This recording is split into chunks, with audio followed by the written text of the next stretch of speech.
Brian, how are you? Apa kabar? Baik, baik. How are you? Baik, alhamdulillah. Ini so you're now in Shanghai Yes, yeah. dan di sana untuk kerja atau sempet jalan-jalan atau totally pokoknya benar-benar work aja, Dua-duanya sih. dua-duanya. Kayak misalnya hari ini tuh sekarang lagi ngapain aja dari pagi? Hari ini di hotel doang sih bikin lagu, terus teleponan sama pacar. Iya.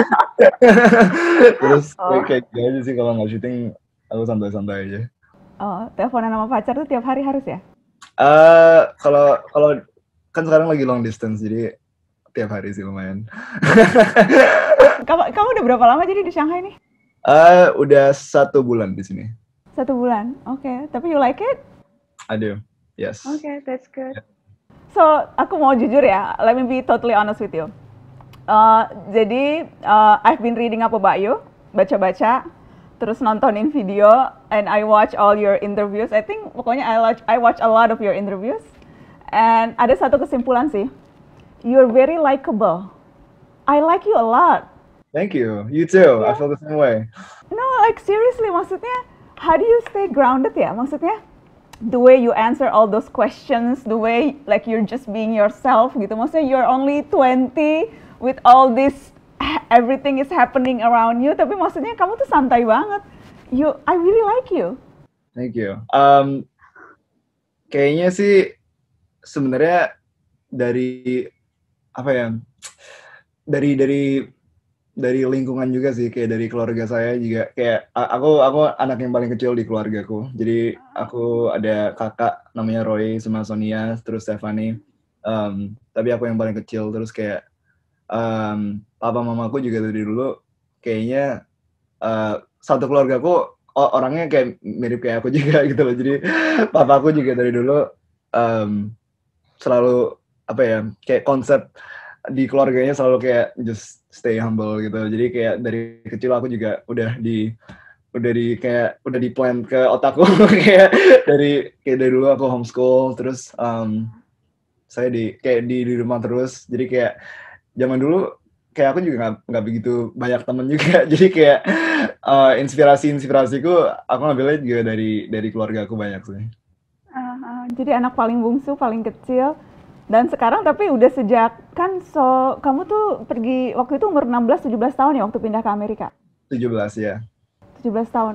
How hard was it? Aku inget ya, aku tuh dulu pernah punya pengalaman juga exchange students. I was an exchange student umur 17 tahun. Aku ke Amerika tinggal setahun di sana, this really small town gitu. Dan aku inget tuh waktu di sana setahun tuh kadang ada momen-momen yang aku kayak mimpi, ini beneran nggak ya? Am I really in this situation? Do you feel the same? Yes. Jadi pas kan aku sekarang di Amerika kayak udah 3-4 tahun lah. Terus Ah, pas pertama kalinya ke Amerika itu kayak yang pas paling kayak surreal, yang paling kayak oh ini masih kayak rasanya kayak masih mimpi. Terus lama-lama ya kayak udah kebiasa karena kayak di Amerika juga banyak kerjaan juga kan. Jadi hmm. gimana ya? Aku udah pengen ke Amerika, kayak mimpi ke Amerikanya udah dari sejak umur 12-13 gitu. Ah, Tapi pas udah nyampe ke Amerika umur 17, pas baru-baru nyampe, kayak 1 bulan 2 bulan pertama ya kayak seneng banget. Tapi lama-lama juga kebiasaan karena ya harus kerja juga, terus kayak hmm.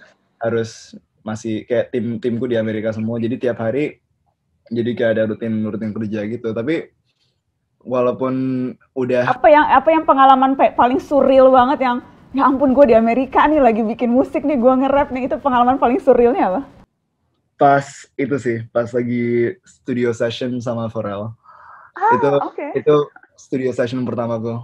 Aku Ah, itu pertama kali disuruh nulis lagu di depan orang di studio tuh sama Pharrell. Terus itu kamu rasanya kayak parah banget. Terus hari pertama aku di Amerika tuh jadi di Rolling Loud Miami, ah, dan itu aku ketemu semua rapper-rapper yang aku kayak dari dulu ngefans. ah. Terus itu bener-bener, jadi Rolling Loud tuh festivalnya di Amerika udah ada banyak banget, tapi kayak sampai sekarang kayaknya orang bilang yang paling bagus tuh yang di Miami itu. Ah, Dan terus itu show pertama aku di Amerika. Jadi kayak aku sampai sana jam kayak malam-malam sampai terus langsung tidur, terus besoknya langsung show. Ah. Terus pas di festival itu kayak ada banyak banget orang, terus kayak di pantai, terus Ah. kayak rasanya pokoknya kayak nggak beneran sih. Tapi Ah. jadi kan udah 3-4 tahun di Amerika, tapi kadang-kadang masih ada momen-momen yang kayak aku kayak lihat kayak langit, terus kayak lihat gunung-gunung gitu, terus kayak rasanya gila. Ini kayak dari dulu, kayak dari umur 13 aku udah bayangin, terus kayak sekarang udah di depan mataku gitu. Jangan-jangan karena itu ya, when you visualize something gitu, and if you think about it and work hard enough tentang itu, and then kejadian gitu ya. Jangan-jangan karena itu juga, karena sering divisualisasi mungkin ya? Jadi dari dulu aku sering banget kayak inget-inget di kalau di rumah sendirian, kayak suka lagi sore-sore, suka kayak duduk gitu ngeliatin sunset, terus kayak mikirin kayak gila, kayak suatu hari di Amerika bakal gimana ya. Kayak padahal apa ya, kayak pas aku umur 15 itu mikirnya kayak masih belum begitu mungkin, karena kayak aku masih belum ada business opportunity apa-apa, kayak masih belum bikin musik, atau soalnya aku pertama kali mau pindah ke Amerika, goalnya itu jadi cinematographer. Soalnya kayak aku dulu suka bikin short film, jadi mau pindah ke LA. Tapi jadi pas aku mikir-mikir, kayak sering banget kayak tiap hari jadi rutin nih. Jadi kayak setiap sore aku kayak duduk di luar, terus kayak ngeliatin pemandangan di depan rumahku, terus kayak aku mikirin kayak oke, suatu hari kalau di Amerika aku bakal gini. Terus tapi stres juga, soalnya kayak masih belum ada apa-apa gitu, kayak aku masih belum ada opportunity yang jelas gitu. Jadi kayak kadang-kadang stres, tapi kayak itu juga kayak masih dalam pikiran kayak percaya juga gitu, kayak suatu hari bakal kejadian dan kejadian. Lebih seru pas dimimpiin apa pas kejadian sekarang? Oke, jadi kayaknya sih semua kayaknya pikiranku kayak semua orang agak bisa relate ya. Jadi dulu kayaknya aku kayak fokus banget ke goal aku, bakal kayak ke Amerika nih suatu hari. Terus yang pas aku sampai ke Amerika, aku kayak udah 2-3 tahun di sana, rasanya kayak kadang-kadang kayak masih nggak begitu nyadar kalau aku di Amerika gitu loh. Jadi kayak pas aku di Amerika, kan aku kan keluarga aku di Indonesia semua, jadi aku suka kayak setiap 5-6 bulan jadi bolak-balik ke Indonesia. Terus aku kayak rasanya kayak udah sampai di goalnya, tapi kayak masih belum nyadar gitu kok. Kayak rasanya kayak masih belum happy gitu, nggak tahu kenapa. Yeah. Terus maksudnya you want something more terus kan, kayak mau terus gitu kan? Iya. Tapi recently kayak 5-6 bulan yang lalu aku kayak tiba-tiba ada apa ya, kayak perspective change gitu. Apalagi karena kayaknya gara-gara karantina dan kayak semua orang juga di rumah sendirian, jadi kayak banyak waktu mikir dan kayak banyak waktu kayak self reflection gitu. Dan itu pas aku nyadar, gila, aku udah dari umur 13 pengen ke Amerika, terus kayak aku udah 3 tahun 3-4 tahun di sini, tapi kayak selama ini masih belum nyadar gitu. Terus sekarang jadi rasanya kayaknya sekarang udah baru nyadar lagi gitu. kayak sekarang aku udah bener-bener di sini. Kalau lagi jauh gini, apa sih yang paling dikangenin? Tentang Indonesia. Kampung, tentang Indonesia, tentang Jakarta. Kalau tentang pacar kan pasti banyak tuh, tapi sekarang aku mau nanya tentang kampung halaman dulu. Di Indonesia paling kangen ya di rumahku, keluarga, terus makanan-makanan Indonesia, terus kayak kalau di Amerika itu sih, karena aku banyak banget teman-teman di Amerika, tapi teman-temanku di Indonesia rasanya selalu beda gitu, karena kayak mereka udah kenal aku dari dulu lama banget, dari sebelum aku pindah ke Amerika. Jadi kayak kalau aku bolak-balik rasanya kayak ada balance gitu, kayak ada apa ya, pas aku balik ketemu orang-orang Indonesia lagi, rasanya kayak oh ini rasanya kayak gini nih. kayak inget lagi gitu rasanya. Aku ingat pas aku baca salah satu wawancara kamu, Brian, yang kamu bilang malah justru kamu bikin your best music, bikin musik paling bagus tuh ngerasanya justru pas di Indonesia, pas pulang. Iya, karena kayaknya gara-gara aku dulu pas pertama kali bikin musik yang sebelum aku kayak desain sama Theater Racing itu, aku kayak bikin lagunya suka kayak di kamar sendiri. Terus itu kayaknya gara-gara apa ya? Kalau setiap aku balik ke Indonesia, aku keinget rasanya yang pas sebelum semuanya terjadi dan kayak nggak ada pressure sama sekali. Terus rasanya kayak kalau nggak ada pressure itu bikin musiknya jadi jauh lebih santai dan pas lebih santai jadi lebih bagus menurutku. Kamu sekarang ngerasa banyak di pressure? Ada beban ya? Sekarang udah nggak. Soalnya sempat kayak aku sekitar yang 2-3 tahun itu kayak rasanya pressure-nya kayak baik banget karena kayak damn kayak sekarang udah di Amerika, terus kayak sekarang apa ya, Ekspektasi orang tinggi gitu ya? jauh lebih tinggi, iya. Tapi sekarang kayak aku udah rasanya kayak lebih normal lagi lah, kayak rasanya kayak pas aku pertama bikin musik. Tapi kan yang jelas kan banyak banget nih anak-anak yang pengen jadi kayak Rich Brian gitu. Apakah mereka apa yang memang punya aspirasi musik atau bukan hanya musik tapi pokoknya mau terkenal, mau sukses, mau ke Amerika gitu maksudnya. And then mereka Rich Brian jadi salah satu role model mereka gitu. Itu beban nggak sih? Sebenarnya enggak.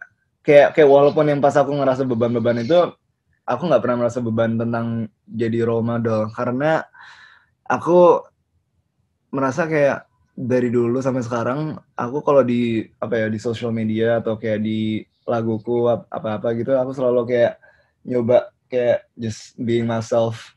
Terus kayak menurutku aku kalau yang penting at the end of the day aku kayak aku kayak diriku sendiri dan aku nggak coba pura-pura jadi apapun itu bakal menginspirasi anak-anak lain untuk kayak jadi merasa lebih confident dan kayak lebih nyaman jadi diri mereka sendiri juga. Dan I think kayak itu salah satu hal yang paling penting sih untuk bukan cuma specifically kayak ngejar mimpi Amerika atau ngejar mimpi musik, tapi kayak biar jadi happy aja lah. kayak biar jadi orang yang happy dan kayak at the end of the day happiness is very important. So You're very wise, kayak bijak banget deh, For. Kamu 20 ya? 4 September kan? So you're a Virgo kan ya? 4 September ulang tahun. Jadi bulan depan ulang tahun. Iya, Yang paling nggak disangka-sangka tentang kamu, karena maksudnya kalau udah di spotlight nih ya, di mata publik, orang tuh gampang banget sih bikin asumsi tentang kita. Wah ini kalau wawancara galak nih pasti judes nih di rumah, something like that gitu. Orang kalau misalnya komentar dan sebagainya, wah ini kayaknya anaknya selengean nih, Brian nih tatonya di mana-mana nih ngomong gitu. Jadi apa sih misalnya yang sering kali orang salah paham gitu tentang kamu? Ya aku tahu jelas orang-orang selalu kaget banget kalau ngomong bahasa Indonesia. Kaget selalu. Dan aku kayak bingung aja gitu soalnya kayak aku orang Indonesia. Kayak terus orang selalu komen kayak masih ingat cara ngomong bahasa Indonesia nggak? Terus aku kayak iya ingat. Kayak orang kayak soalnya orang-orang juga tahu cerita aku juga, kayak aku dari dulu sampai sekarang kayak dari dulu grow up-nya di Indonesia, terus kayak sampai Amerika juga baru-baru ini. Dan aku dari dulu belajar bahasa Inggris juga bukan dari kayak international school or anything, kayak aku cuma nonton video YouTube di internet, terus gara-gara tiap hari aku di rumah, jadi kayak aku bener-bener nonton video YouTube, jadi kayak ngobrol ke diriku setiap hari ngomong bahasa Inggris. Terus lama-lama ketemu teman-teman online di kayak Twitter gitu-gitu, jadi lama-lama pronunciation-nya makin bagus sih. Tapi ya kayaknya komen-komen kemarin kan aku posting tuh yang kita mau ngobrol-ngobrol di Jakarta Najwa, terus itu banyak tuh komentar-komentar, nanti pakai bahasa Indonesia nggak ya? Brian masih bisa bahasa Indonesia nggak ya? So iya bisa dilihat pujian sih, karena itu mungkin muji orang kayaknya nggak nyangka kamu tuh udah kayak native speaker, dan dipikirnya ya udah mikirnya pakai bahasa Inggris, ngomongnya bahasa Inggris sampai udah lupa lidahnya udah nggak Indonesia, mungkin dipikirnya gitu kali. Iya kayaknya. Tapi kan dari dulu kan kamu aktif banget memang kan di medsos kan, Twitter, Instagram, Facebook masih punya nggak? Facebook Masih punya tapi udah nggak pernah ngepost lagi. Soalnya itu Oke. kayaknya Facebook itu kayak salah satu apa ya, dari dulu aku kan sebelum musik aku kayak mulainya di social media, kayak fokusnya kayak gain kayak following itu di social media, tapi Facebook itu selalu kayak platform yang kayak cuma buat foto-foto keluarga doang gitu kayaknya. Kayak foto keluarga, kayak foto-foto temen-temen gitu-gitu doang sih kalau Facebook. Jadi sekarang Twitter, Instagram itu dua platform itu yang paling aktif ya? Iya. Kalau YouTube terakhir kali nonton video YouTube apa? Misalnya like your history sekarang. Tadi itu nonton apa? Actually, sebelum interview ini, kayak aku tadi kayak pengen coba apa ya, kayak nonton. Soalnya kayak dari kemarin aku ngobrol-ngobrol sama orang pakai bahasa Inggris terus kan, jadi kayak aku sebelum interview ini kayak takut takut kayak nggak lancar gitu video bahasa Indonesia. Jadi aku nonton, Jadi aku sempat nonton trailernya Ada Apa Dengan Cinta. Yes. supaya supaya bahasa saya kok ada apa dengan cinta? Biar lebih lancar dikit. Jadi kamu apa ingat ada istilah-istilah yang kamu ingat nggak dari AADC? Aku ingatnya apa ya? Aku suka banget sih sama film itu pokoknya. Kayak itu kayak film Ada Apa Dengan Cinta, sama kayak film apa ya? Apalagi udah pernah nonton itu belum sih? Catatan Akhir Sekolah. Siapa yang main? Catatan Vino akhir sekolah. Bastian. Oh, oke, iya. Nggak, aku nggak pernah, tapi aku pernah dengar sih. Iya. Itu filmnya kayak very apa ya? Kayak kelihatannya kayak low budget tapi kayak well shot banget sih, kayak artsy gitu, kayak banyak kayak one long takes gitu, terus kayak actingnya kayak nggak begitu bagus, tapi kayak figuran-figurannya kayak kadang-kadang kayak ada yang kayak apa ya, kelihatan kalau itu figuran tapi itunya ceritanya sama konsepnya kayak artsy banget, kayak very apa ya, kayak ahead of its time. Soalnya itu filmnya kayak udah lama banget sih. Oke, jadi kan kemarin karena aku posting kita bakal ngobrol-ngobrol, terus banyak pertanyaan gitu, ada 1000-an pertanyaan. Do you mind answering, jawab beberapa nggak apa-apa ya? Ya. Oke, ini dari Stephanie Josephine, nanti akan dikeluarin. Tepi, I know, aku kenal nih, dia temanku. Aku mau nanya, gimana cara dia mendevelop diri dan skill selama di sana, apalagi terjun ke dunia musik internasional di usia muda. Also, how does he infuse represent Indonesian culture through his music? I mean, he's not obliged to do so, but how does he carry the representations under international spotlight? Thank you, Mbak Nana. Oke. Bentar, aku baca ini dulu. Aku nanya. Oke. Kayaknya dari dulu aku nggak pernah apa ya. Kayak menurutku caranya representasi negara atau kayak ethnicity atau apapun itu nggak perlu apa ya dengan cara yang selalu yang jelas banget, kayak selalu bilang kayak kayak I'm from Indonesia or like I'm Asian or whatever. Tapi kayak menurutku dari dulu cara the best way to represent, kayak cara paling bagus representasi itu ya untuk kayak just to do the best job, like to be the best at your job. Kayak caranya dengan yang penting ngasih 100% dalam kayak semua hal yang kamu yang lu lakuin. Dan kayak apa ya, aku dari dulu mentalitasnya yang aku pengen aku ingetin diriku sendiri ya kayak gitu, kayak aku nggak pernah mau merasa pressure atau untuk kayak representasi, karena at the end of the day orang-orang juga tahu kalau aku dari Indonesia, dan orang-orang Indonesia juga tahu kalau aku dari Indonesia. Jadi kayak menurutku yang penting aku bilang kalau like I'm from Indonesia, and kayak di lirik-lirikku aku cuma cerita apa ya, kayak aku kalau nulis lagu pokoknya aku fokusnya ke ceritaku sendiri. Jadi kayak ceritaku dari Indonesia ke Amerika, dan kayak aku coba bikin sepersonal mungkin. Dan kayaknya kalau sebagai artis, kayak sebagai seniman gitu, yang paling apa ya, kayak satu key to be a good artist is to kayak be as honest as possible. So yeah. Yang berikutnya ya, pertanyaan lagi. Vivimpi, Kak Nana mau titip pertanyaan. Apakah selama stay di US pernah ngerasa insecure dibanding yang lain? Kalau iya, cara untuk say to ourselves kalau kita itu oke juga gimana ya, Kak? Iya, 100%.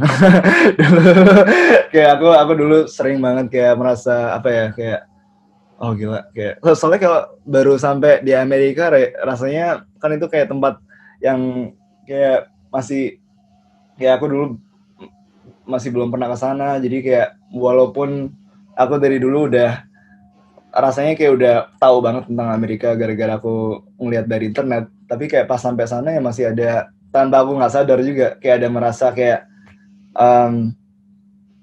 di dalam hati kayak aku kayak nggak apa ya, nggak fit in di sini, dan selalu ada merasa kayak walaupun dikit sedikit pun itu kayak selalu ada rasa insecurity, dan aku kayaknya sekarang udah nggak merasa insecure lagi, tapi kayaknya caranya aku keluar dari mental space itu kayak aku nyadar kalau Amerika tuh apa ya, kayak especially Amerika itu, I mean kayak especially di LA, itu tempatnya kayak diverse banget, dan semua orang di Amerika ya kayak apa ya, kayak aku nggak, aku kayak mulai ngelihat diriku sendiri sebagai kayak oke, aku dari Indonesia, tapi kayak aku juga manusia juga kayak semua orang di Amerika. Jadi pas aku mulai keluar dari kayak mental kayak overthinking gitu, udah jadi mulai kayak apa ya, kalau ngobrol sama orang-orang lain di sana juga rasanya kayak ngobrol sama orang di Indonesia. Oke, ini dari Moonlighting Gaulin. Kak Nana, saya ingin tanya pada Kak Brian, pernah nggak sih diejek sama musisi internasional lain karena fans-fans Indonesia dianggap over proud? Oke, jadi ini salah satu hal yang aku selalu lihat di komen-komen videoku di YouTube. Kayak setiap kali orang di Indonesia kayak komen-komen yang sesuatu yang bangga, selalu ada yang balas kayak, oh, kayak jangan over proud, kayak bikin malu Indonesia. Terus aku ngeliatnya kayak apaan sih? Kayak maksudnya apa gitu? Kayak kenapa kalau orang Indonesia bangga sama artis Indonesia yang lain itu kayak menurut kita tuh dianggap over proud di negara lain gitu. Padahal aku juga buktinya aku nggak pernah lihat komen-komen videoku orang-orang yang komen gitu terus kayak ada orang bule atau artis bule yang ngomong kayak stop being so proud of your own artist from your own country. Kayak itu nggak make sense gitu di kepalaku. Jadi kayak aku setiap kayak ngeliat-liat komen itu aku juga nggak ngerti, aku kayak bingung aja gitu, kayak maksudnya apa. dan aku karena nggak apa-apa banget ya being proud. Emang kenapa kalau kita bangga? We're proud of you, so what gitu kan? There's no such thing as over proud kan? Atau memang ada batasan? Menurutku nggak ada. dan aku ngomongnya bukan dari kayak perspektif kayak aku kayak don't like it's like menurutku kayak di Indonesia orang-orang yang aku notice tuh orang-orang kayak apa ya, the way kinda like aku nggak tahu sekarang kayak gimana, soalnya aku udah lumayan lama juga kayak nggak apa ya di sekitar musisi-musisi Indonesia, tapi terakhir kali aku soalnya aku grow up di Indonesia, dan yang aku notice itu the way kayak people, kayak orang ngelihat artis Indonesia kayak ada level-levelnya gitu, dan menurutku orang nggak begitu respect kayak beberapa artis-artis Indonesia yang lokal, karena ada di dalam hati kayak ada merasa kayak malu dikit karena kayak apa, kayak ini dangdut lah, apa ini apalah, kayak selalu kayak ada label-label yang mereka apa ya, kayaknya sih kayak kita sebagai orang Indonesia harus kayak lebih nggak terlalu overthinking tentang kayak oh negara-negara lain bakal mikir apa gitu, karena Uh-huh. itu nggak, at some point itu nggak begitu, Nggak penting. dan nggak begitu Dan penting. mungkin mereka juga nggak mikir segitu. Kita aja mikir mereka mikirin kita. Ya. Dan at the end of the day yang paling penting menurutku itu buat kalau mau apa ya, industri musik Indonesia maju, yang penting at the end of the day support semua artis dari Indonesia, dan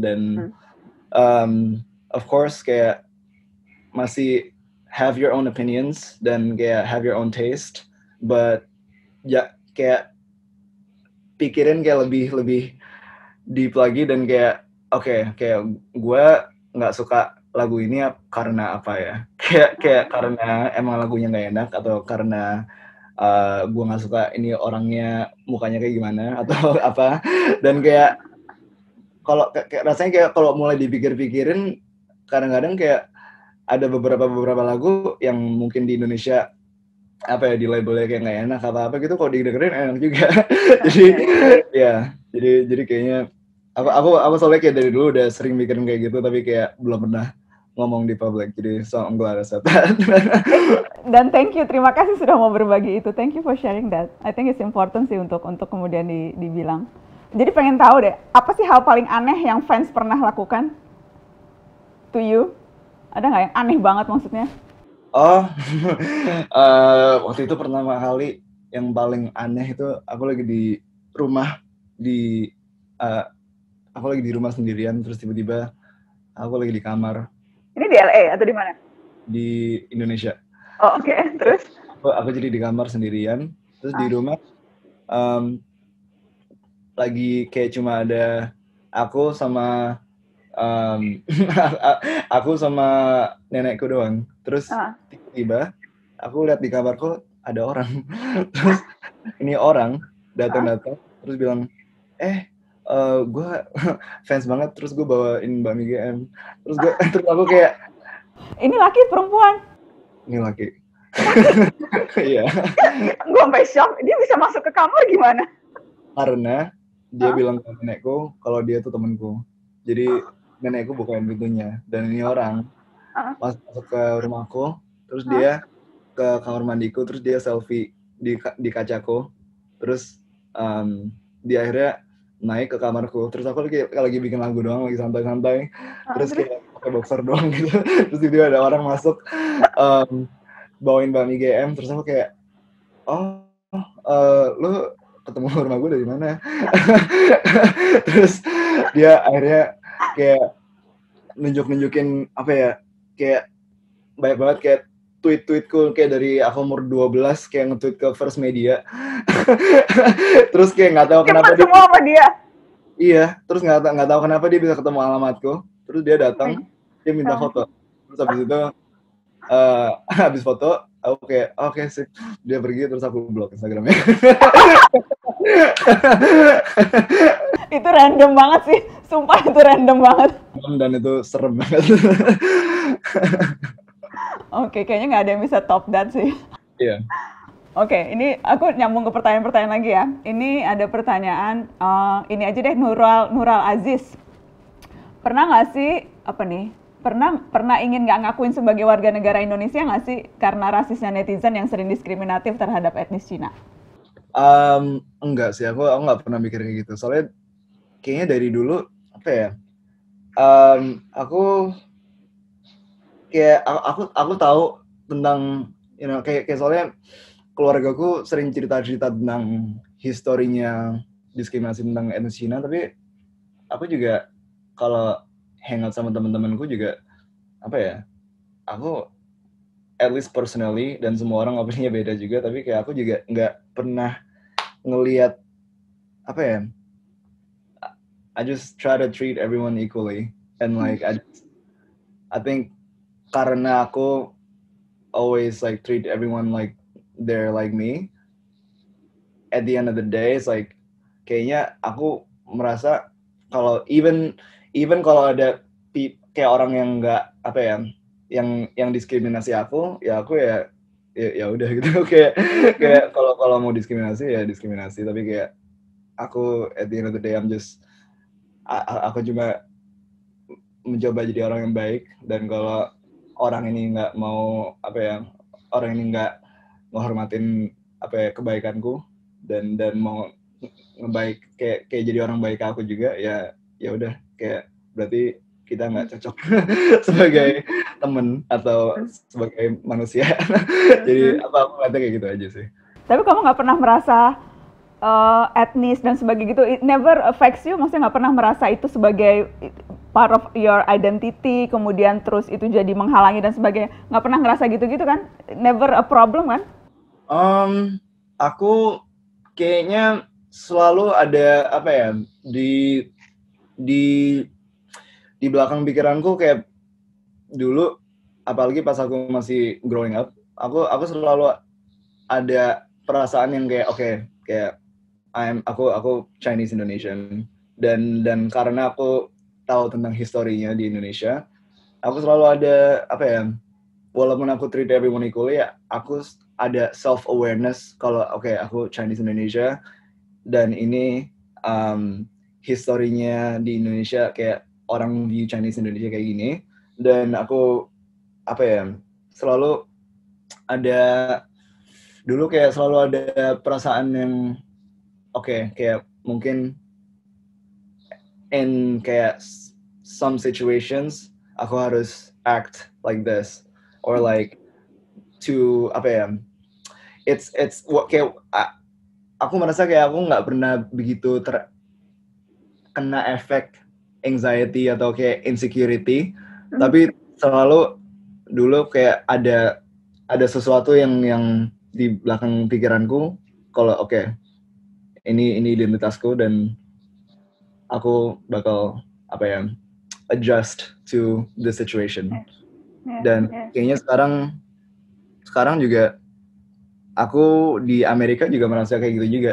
Jadi I think in every kind of like every country, like every situation, bakal ada satu hal yang bakal bikin semua orang merasa kayak perasaan itu, yang kayak self aware banget, dan kayak self aware ke how people view you. And I think at the end of the day, it's something that kayak semua orang harus belajar kalau just kind of like remember to be yourself at the end of the day. Iya, karena aku ngobrol juga sama Pak Ahok kan part of this Bertemu Indonesia. Jadi aku ngobrol sama Brian, sama Niki, terus nanti sama Bu Susi, terus sama Pak Ahok. Dan aku bilang gitu, waktu aku keturunan Arab kan. Dan dulu tuh waktu kecil tuh sering juga tuh diledekin, ontak lo gitu, hidung dan sebagainya. Cuma dari dulu tuh nggak pernah merasa nggak Indonesia gitu. Dari dulu selalu merasa Indonesia walaupun keturunan Arab dan sebagainya. Dan Pak Ahok juga bilang, iya tuh, gue udah Cina nih, kafir, muka minyak babi. Pak Ahok kan kalau ngomong, dia kan kalau ngomong kan ceplos-ceplos banget gitu kan. Iya. Terus dia bilang, iya tapi maksudnya dari dulu kalau misalnya dibilang sama bapak, enggak, tanah leluhur kita memang di Tiongkok, tapi tanah air kita tuh Indonesia, kita dikubur ya di sini gitu. Jadi kayaknya mungkin kayaknya lebih ke upbringing juga ya, gimana kita dibesarkan, jadi gimana kita view tanah air dan gimana kita view orang tuh benar-benar keluarga, ya nggak sih? Iya, 100%.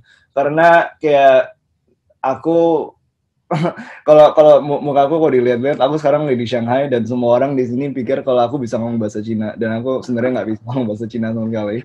Dan kayak aku kalau mikir-pikir kayak seumur hidupku aku grow di Indonesia, aku merasa grateful banget, karena aku kalau misalnya aku lahir di Amerika, aku kayak nggak bakal ada perspektif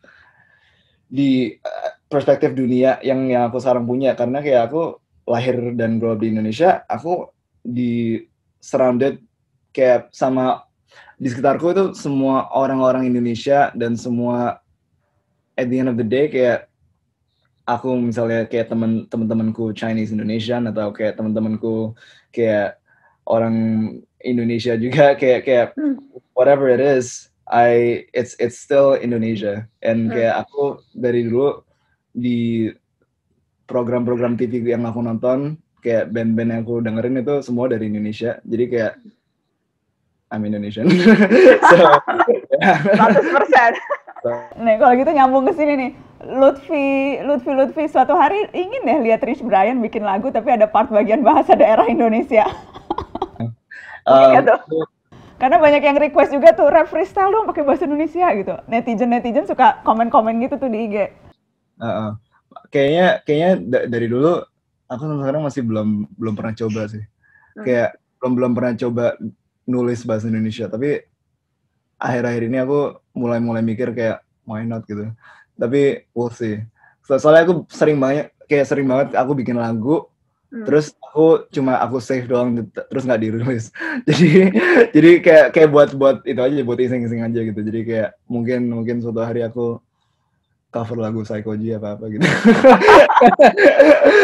Shout out to Saikoji. Kamu suka Saikoji? Siapa sih misalnya kayak musisi Indonesia yang kamu dengerin yang menurut kamu asik? Aku suka sama White Shoes and the Couples Company. Yes. Sama apa lagi? Aku juga suka dulu Chris Patih. Oke. Apa lagi ya? The Massive juga. Oke. Ya, banyak banget sih Sheila on Seven. Kayaknya soalnya dari dulu aku denger lagu-lagu juga ke-influence sama kakakku, kayak Roy sama Sonia. Jadi kayak gara-gara aku yang satu anak di keluargaku yang nggak punya teman, jadi kayak aku kan soalnya Roy sama Sonia dulu mereka kayak sekolahnya sampai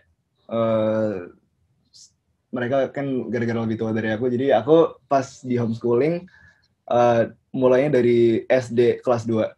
Jadi yang homeschool tuh cuma kamu aja ya Brian, yang lain nggak? Jadi pertamanya yang di homeschool duluan Kak Sonia. Jadi terus abis itu aku di homeschool, terus abis itu Roy di homeschool. Jadi akhirnya semuanya homeschool. Dan sempat bikin band keluarga ya nggak sih? Bener nggak sih? Aku kayak sempat denger kamu bikin band terus kamu yang main drum. Jadi kamu kenal beatnya tuh dari drum, bener ya? Iya bener. Jadi aku mulai main drum pas aku umur sekitar kayak 5 tahun apa gitu. Terus papaku yang ngajarin aku main drum dulu. Terus aku dulu juga sempat casting iklan Yakult. Terus nggak. Oh ya? Mungkin ini kayaknya kalau Yakult tonton ini pasti sebentar lagi, aduh gue harus dapat nih Rich. Akhirnya aku ingat banget dulu aku kayak, karena kan Sonia yang dulu yang satu-satunya di keluarga yang di show business. Terus dia dulu artis cilik, dan aku kayak sempet banget kayak terinspirasi banget, kayak pengen banget acting. Terus kayak sampai si Sonia bantuin aku kayak nyariin casting gitu di koran. Terus akhirnya ketemu satu, oh ini ada Yakult nih. Terus akhirnya masih inget lainnya nggak apa?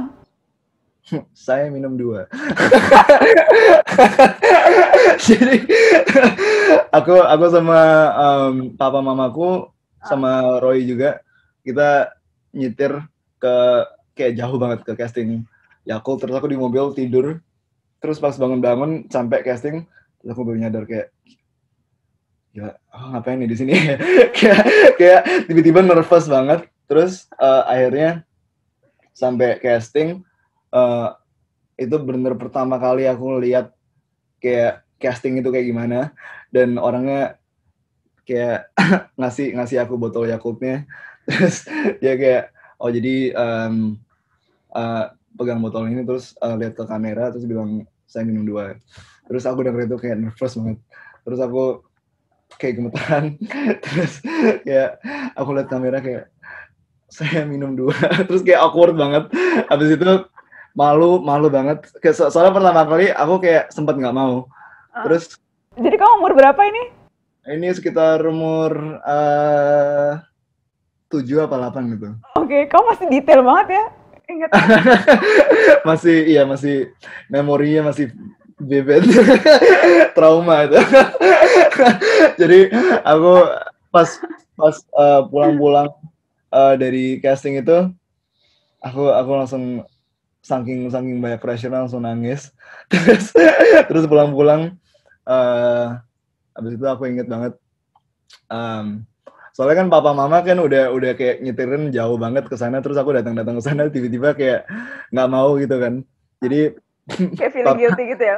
iya, guilty, terus kayak papa bilang, oh pokoknya nanti ke rumah kamu main drum terus papa rekamin.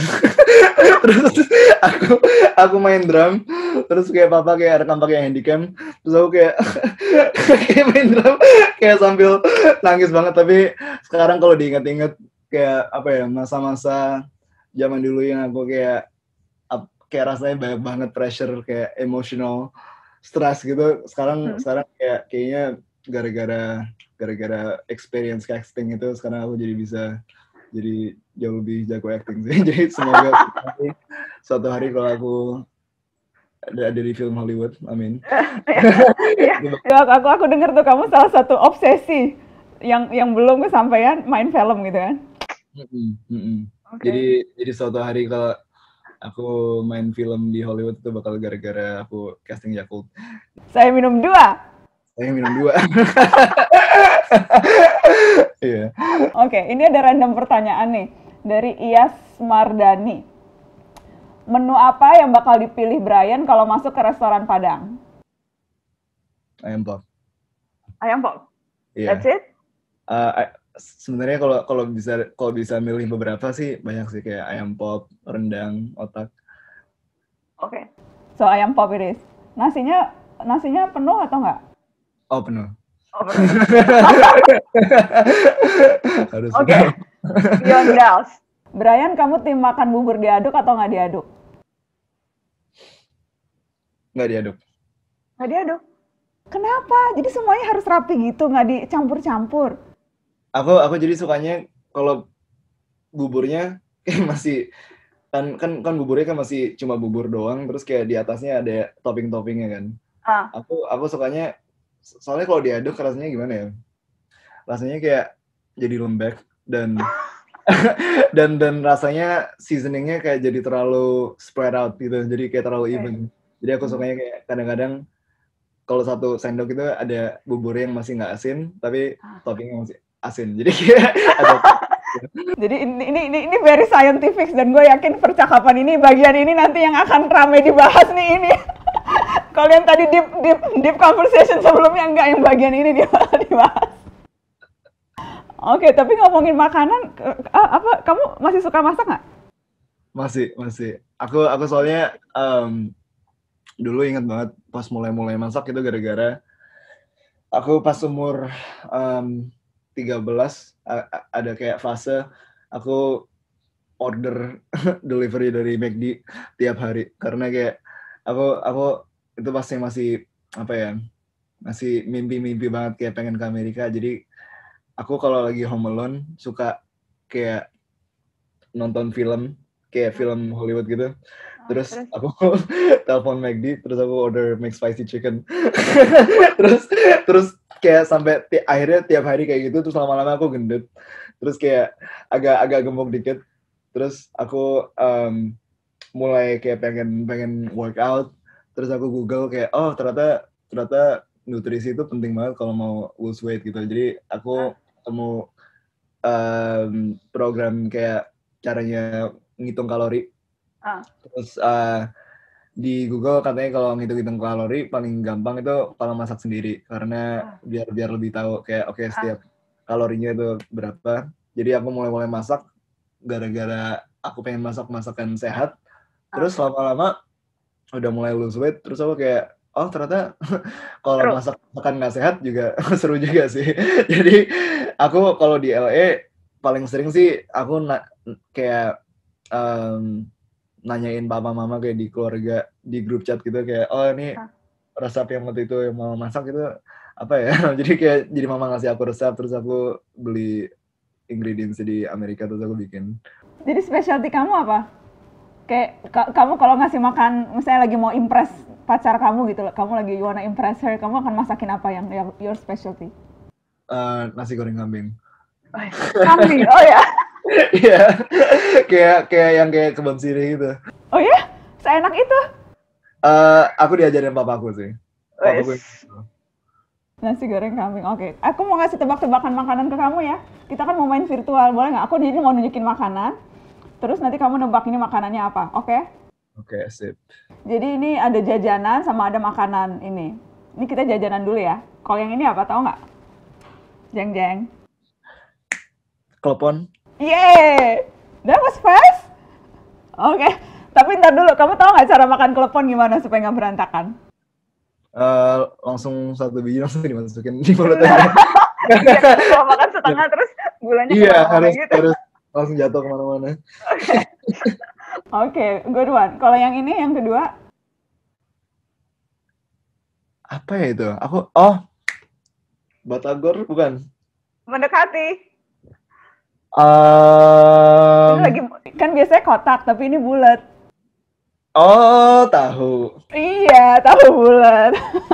Iya, tahu bulat. Tahu. Jadi bener batagor juga sih kan bahasa tahu. Oke. Satu lagi, jeng jeng jeng.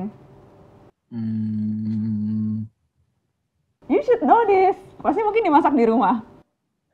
Ini bubur Manado bukan sih? Iya. Bener. Jago banget sih kamu. Ada lagi nggak? Oh, ini keluarin yang itu deh, yang bulat-bulat, yang topping itu. Pengen tahu nggak Brian yang ini? Nah, you know this one? Jadi aku sering banget lihat ini tapi aku nggak pernah tahu namanya apa. Ini namanya kue cubit. Kue cubit. Yes. Oke. Aku soalnya pernah dengar kue cubit tapi aku nggak pernah tahu ya. Ini toppingnya bisa keju, bisa macam-macam dan sebagainya. Oke. Oke, ada satu lagi nih, kalau kamu mau ini. Jadi kan ada istilah-istilah gaul nih, anak Jaksel. Oke. Are you familiar with istilah-istilah gaul itu? I wanna know. Oke. Kita keluarin yang pertama deh.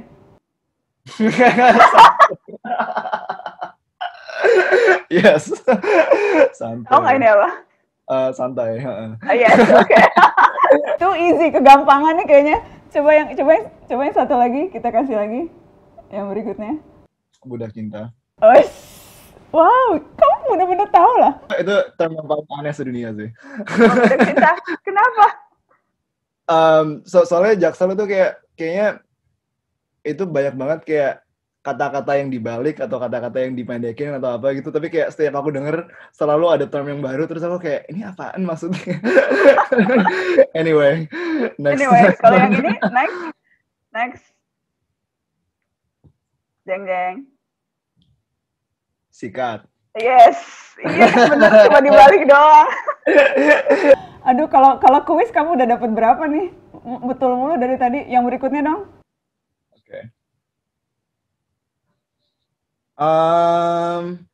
Oke, aku nggak pernah dengar tapi aku bakal nebak. Mantan tulus. Mendekati. Mantap betul, mantul. Oke. Tapi aku nggak yakin ini anak muda sih. Kayaknya ini bapak-bapak deh yang sering pakai mantul ini. Oh ya? Jangan-jangan habis ini aku diprotes netizen, kita nggak pakai mantul.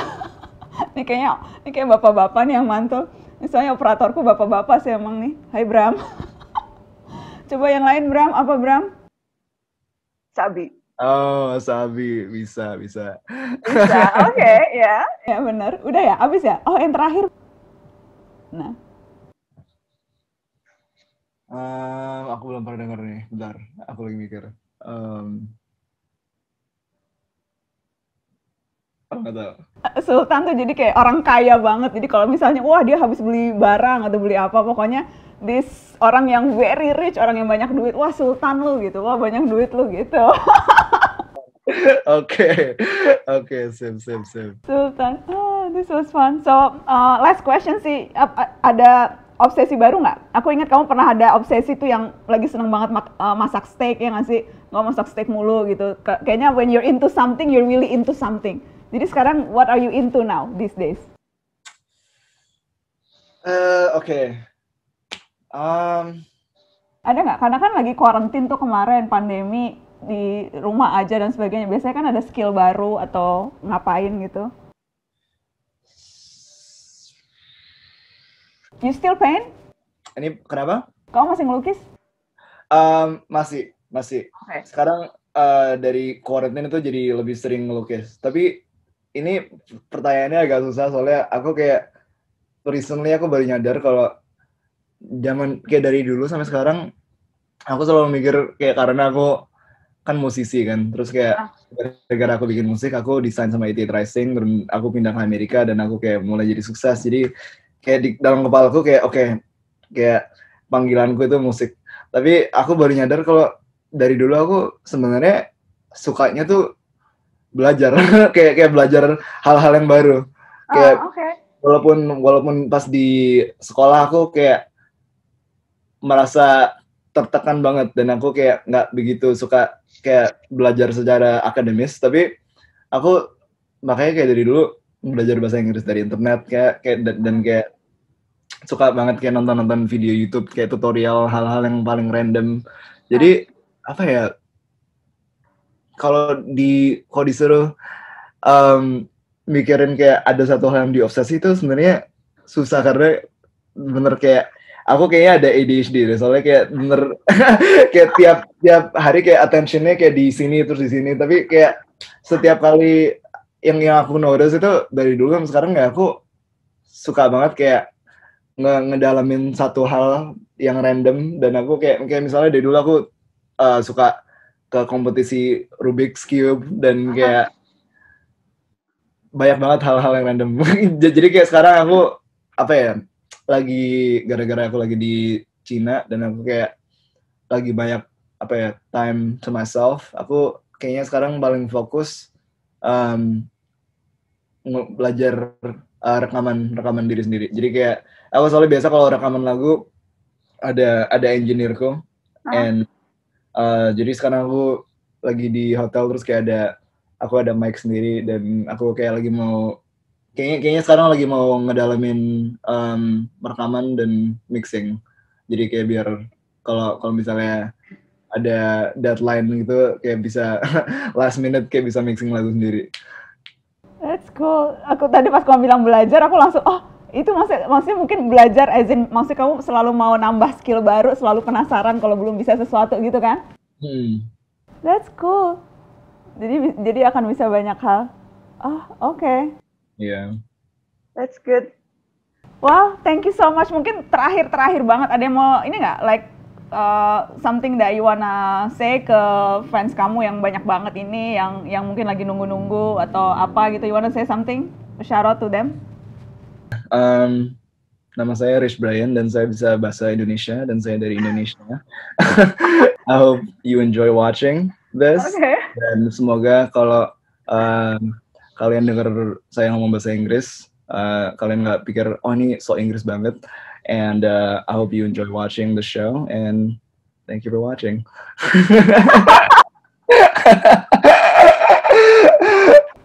Thank you, and thank you for being on the show. This has been really, really fun.